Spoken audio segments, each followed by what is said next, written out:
اللہ اکبر. یہ بندے کے بیان نے نہ پکڑ کے ایک دفعہ جھنجھوڑ کے رکھ دیا ہے. اس بھائی کی آپ پہلے ویڈیو دیکھیں.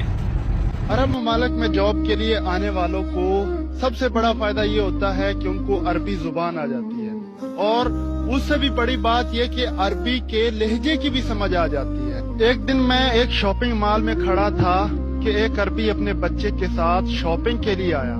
کچھ چیزیں خریدنے کے بعد اس نے بل ادا کیا اور اپنے بچے کو بلایا کہ تال یا ولد، یعنی آ جاؤ بیٹا. لیکن اس کا بیٹا ہے کہ بار بار کچھ اور کھلونے خریدنے کا اصرار کر رہا تھا، لیکن شاید اس کا باپ اسے مزید کھلونے خرید کر نہیں دینا چاہتا تھا، اور دوبارہ تھوڑے سخت لہجے میں بات کی کہ ہائی یعنی دوڑ کر آؤ، چلو. تو میں نے محسوس کیا کہ اس کے باپ نے جب سختی سے کہا تو لہجہ اور الفاظ دونوں بدل گئے.